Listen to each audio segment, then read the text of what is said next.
Hello and welcome to our podcast. Today we're going to be talking about Christmas. I know, that dreaded word that nobody is looking forward to this year.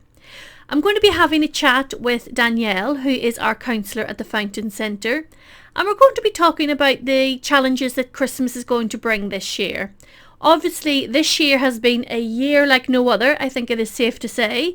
So there will be challenges that people will be facing that perhaps will be new ones. I promise you it's not going to be depressing. We're not trying to bring you down. We're just trying to, I suppose, let people know that they're not alone, that everything they're going to experience or they are experiencing, lots of other people will be experiencing it as well.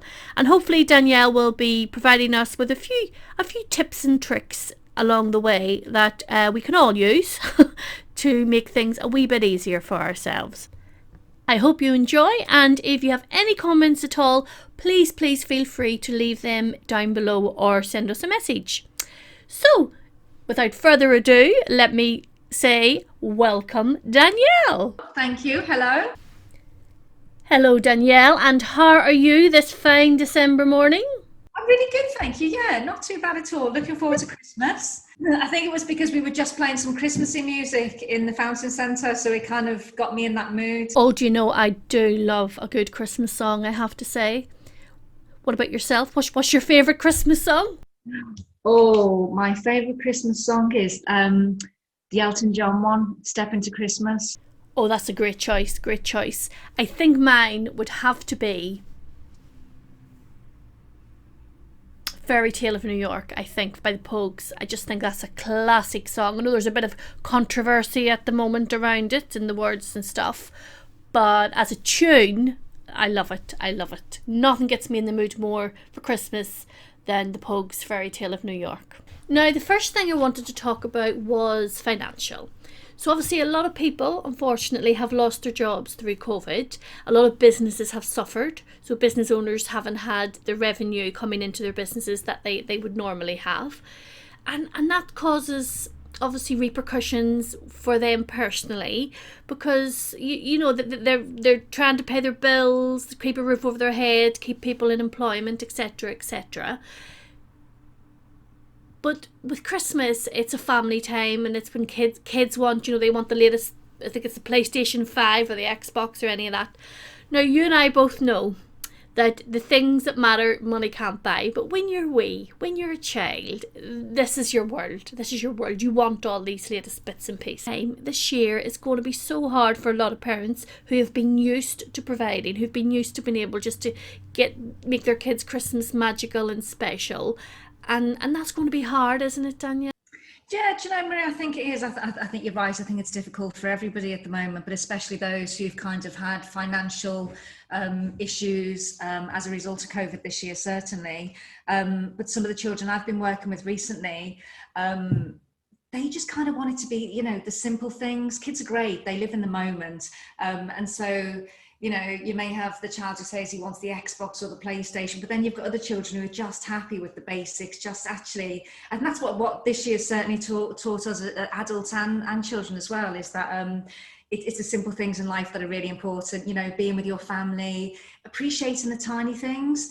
And it's not just, obviously, we work with cancer patients and families, but it's not just about those with cancer. It's about everyone this year who has really, felt it is about the small things in life, because there has been losses of, finances, loved ones, those kind of things. So keep it simple. Completely agree with you. And of course, we mustn't forget that COVID has had some positive outcomes for people. I mean, I've read about people who normally work away a lot, they travel a lot, and actually what COVID has done is, because they obviously couldn't travel, so it's given them time with their family, it's given them space and the opportunity to do things that perhaps they wouldn't normally have been able to do because they didn't have the time, life was just so busy.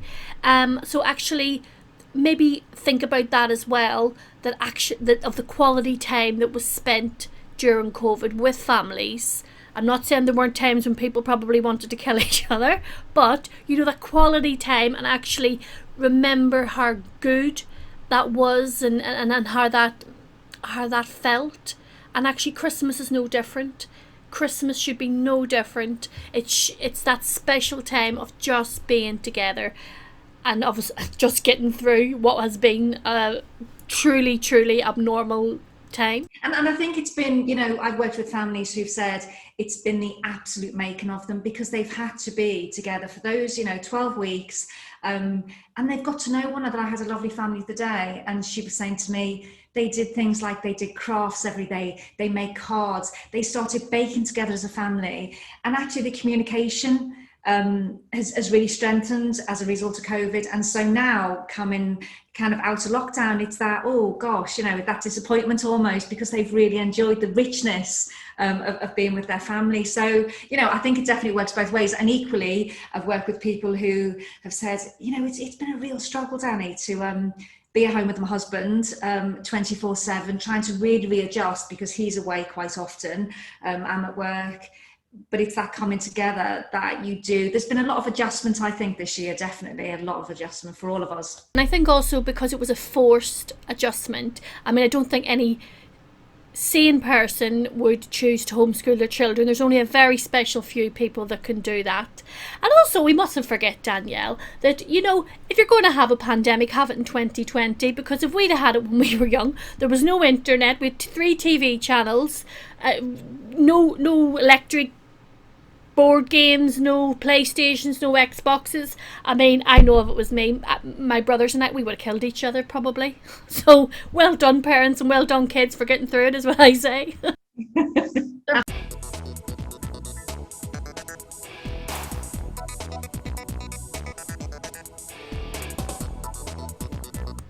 So moving on to adult to adult relationship, that's really been challenged as well, hasn't it? I mean, I read on the BBC website about a law firm who reported a 122% increase in inquiries about divorce compared to this time last year. So between July and October this year to July and October last year, I mean, 122%. That is crazy. So obviously those relationships, you know, husband, wife, partners, that's really suffered as well, hasn't it? And I think as well, this year has certainly given us all time for reflection, because you know what, this time last year, you know, in our lives before COVID, it was busy.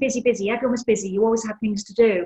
Whereas all of a sudden you're kind of catapulted into this brand new world of, you're at home, you've got more time to think and kind of sitting there and reevaluating your life and going, actually, am I happy with this person? Is this what I want out of my life? And I agree, and I think one of the main topics around COVID has been loss. I mean, just talked there about like loss of a relationship, but there's also loss of family members through COVID. You know, people have lost husbands, wives, brothers, sisters, friends, nieces, nephews. It's been horrendous, and I feel like Christmas time is a time when we do tend to remember our loved ones who we've lost, you know, maybe in the past year or in years before, because they're obviously missing from the table. But this year is going to be particularly hard, I think, because there wasn't that same chance that people have to say goodbye. You know, there wasn't the general grieving process that happens before you know someone's going to die. There is a certain amount of grief and grieving that's done then, and I just think it's going to be really hard, don't you? yeah, I think so. And I think you're absolutely spot on, Maria, is that it's different. I think the loss with COVID has certainly been different. And I remember wise old, you know, Charlotte, very wise, said to me years ago, it was a really good point actually, Danni, cancer gives you time.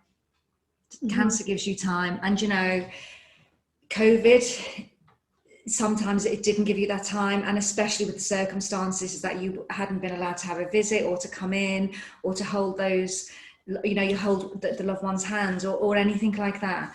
And certainly dealing and working with some of the staff members here over the past few months, you know, my job certainly changed. Working with those nurses and staff who said, you know, they've been the surrogate kind of husband or wife or loved one to hold that person's hand or to be there for them at the last moments. So that's been a completely new dimension to bereavement and for grief, because you can't be here with your loved one when they do, die. So it's there's various sides of grief, and there is going to probably potentially be some complicated grief that comes from this because of the complexities of it. Now, can you just explain for our listeners exactly what is complicated grief? So we've got normal grief, which is just a normal process that you kind of go through, the ups, the downs. It's where you go through depression, anger, bargaining, and then you kind of come to some form of acceptance. And that's what we term as normal grief, although I hate the word normal. What is normal? Yeah. It's normal. So I struggle with that word normal a lot, as we all know. But complicated is when it's a harder situation to process. So, similar to COVID, where it just happened kind of overnight, when, I don't know, a road traffic accident or a sudden heart attack or something like that, where you haven't really had time to process. So the bargaining, you bargain a lot more, you struggle to accept it. It takes slightly longer. Denial, a lot of denial comes into complicated grief. So I've worked with people in the past who still believe that person's there, or obviously they know in reality they're not, but they really cling on to that. It was tough times, isn't it? So thinking more about loss in general this time of year is really, really hard for people.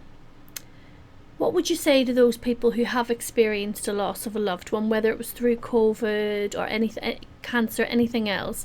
So anyone that's experienced a loss this year, what would be your advice to them to get them through? Because that's what they just need to get through, don't they? So what would be your advice to them, Danni? Do you know what I would say, and I say this to everybody all the time over the years, is go with it. Be kind to yourself. I think the society that we live in, Maria, is that we're all lovely to each other, but when I would say to people, look in the mirror, what would you say to a friend? Be kind to yourself. And if you're having a bad day, have a bad day. It's okay. But it's that constant, keeping on the go, and tell people if you're not feeling great, it's okay to not be okay. We say that around the NHS or around the trust a lot. It's okay to not be okay. It's not weakness. I've had people saying to me, I don't want to do that because it's a weakness. I'm trying to support everybody else in my family. I don't want to be a burden. We hear that a lot, don't we?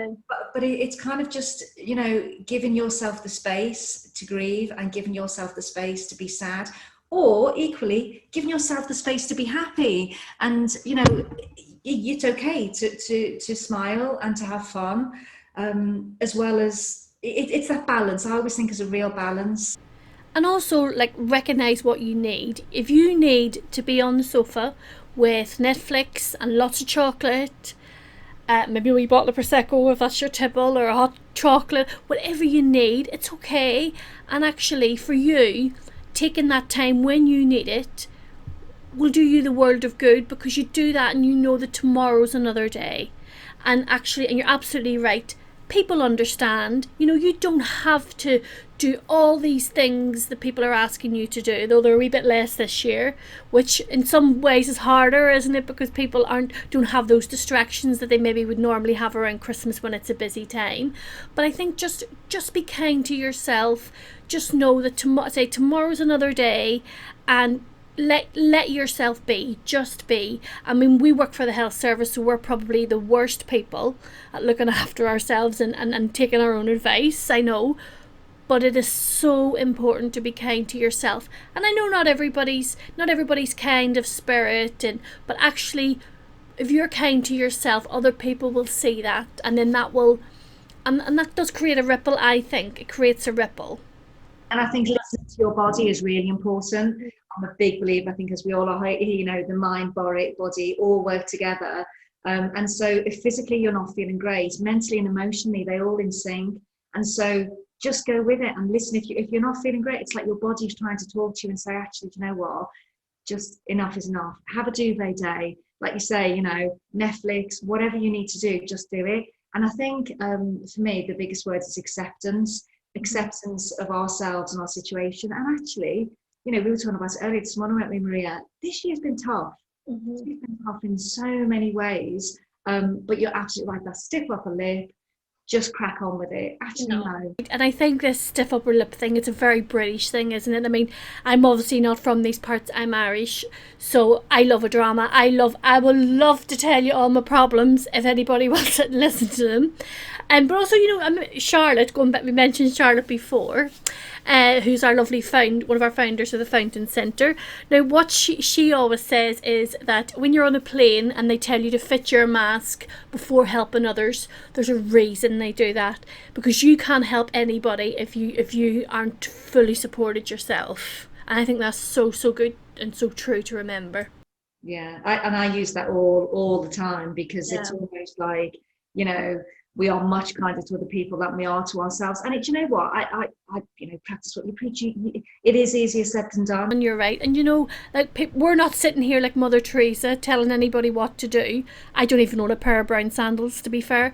But I think it's just about trying your best, Danni, isn't it? I mean, you try your best, and some days you'll find it easier, some days you'll find it tougher. And I think in whatever you do, whatever stage of life or loss or anything you're at, that's just a fact. Some days are easier and some days are harder.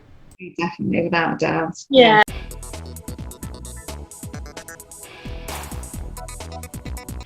Now we're going to talk about Boris's bubble.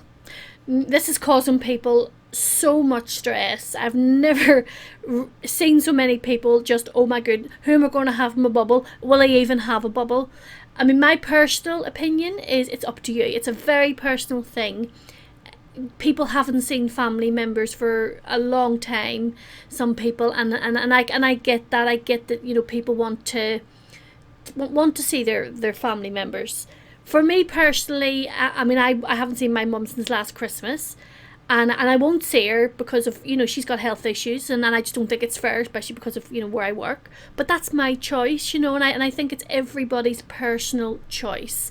I think as long as people are sensible and safe, then they must do for them what they want. But there's kind of a lot of judgment around it, and it's probably taken a lot away the joy of seeing loved ones again, isn't it, Danni? And it's a hard thing. It's because we work, you know, obviously where we work, if we could, we'd just lock everybody up and say, no, just one day, just give it up.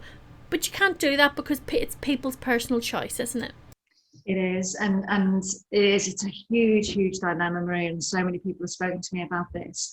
But I suppose for me, working here within the trust, it's 1 year and it's one day, and Christmas Day is the 25th of December. It doesn't mean to say that Christmas Day can't be the 25th of March, or it can be at some other point in the year. It just feels like there's this huge amount of society pressure almost for December the 25th. You all need to come together.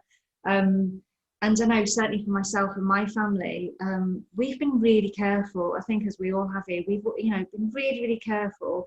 And kind of what, you know, you don't want to do, what I personally, I'll own it, is that I don't want to then go and destroy it just for 1 or 2 days over Christmas. Because I can have Christmas at Easter, I can have Christmas anytime. But, you know, absolutely, when I do, I get that people are going, do you know what, I've had a really tough year. If I want to see all my family, I'm going to see them. And I take my hat off, you know, absolutely do it. It's personal preference, isn't it? It is, absolutely. It is a personal preference, and I think for anybody like us that works with vulnerable people, it's a hard decision to make. And again, I've made that choice. I know you've made that choice as well, to, you know, to not see people at Christmas. But I, honest to God, wouldn't begrudge anybody who's chosen to spend time with people who they haven't seen all year. I wouldn't begrudge that to them. But as I say, I would say just be sensible. Just be sensible, I think. And it doesn't mean to say it, because I did really consider it, spending Christmas with my sister and another family. But then I just took a step back. And kind of pulled myself out and kind of just thought, okay, what is safe and what is sensible to do? And all I kept saying was, you know, come on, Danielle, it's 1 year, it's one Christmas. You know, our jobs are so important here, and you're absolutely right, working with our vulnerable patients. it's just not worth taking a chance. And No. I don't want to have any time off. And, you know, coming back on the 4th of January, I want to know that I've been safe. So when I'm coming back here, I can hand on heart say, you know, I've been sensible, I've been careful. Not to say, you know, hopefully, Maria, we'll get together at some point and have a glass of Prosecco or two in the garden. Well, With the fire pit. absolutely. And I don't think Boris was thinking of the UK weather when he set these tiers. I think he was thinking of the balmy December weather in the Bahamas or something. But yeah, absolutely, we'll be by the fire pit with a wee glass or two. Not that we're encouraging the drinking, but you know that is our personal choice, Danny. And as we've said, that is what it's about, isn't it? Yeah. I had a good chat with Eileen, our lovely Eileen who works here, and she made a really good point. There's no right or wrong. Exactly. Actually, there's no right or wrong. I think you've got to do what you feel is safe. And you know, you're absolutely right. Just coming back, it is the personal choice. I mean, you look on Facebook, all the Karens on Facebook. Oh, sanctimonious. Oh, I'll be spending the Christmas by myself. But you know what? That's good because that's right for you. But it might not be right for other people. And as I say, just do what makes you happy. Be happy, but also be safe. That's what I would say to people. Be happy, but also be safe, because we've come this far. Do what you have to do. God, this year's been a tough year, and if meeting a few people over Christmas will make put a smile on your face, do it, but stay safe. That's what I would say. Yeah, wise word. Well, truth be told, Danielle, I'm a wise woman. Well, thank you so much, Danielle, for joining us. We hope you enjoyed our podcast. If you have any comments or suggestions, please feel free to leave a message below, or of course you can private message us on any of our social media channels. If you want to keep up to date with what's happening in the Fountain Centre, please remember to subscribe to our newsletter, our new digital newsletter, and you can do that via our website, which is fountaincentre.org. That's fountaincentre.org. Look after yourselves, have a lovely Christmas, and we'll be back in the new year with more podcasts. And again, if you have any suggestions for podcasts, things you'd want us to cover, please don't hesitate to drop a suggestion to us below or via message. Take care of yourself and all the best.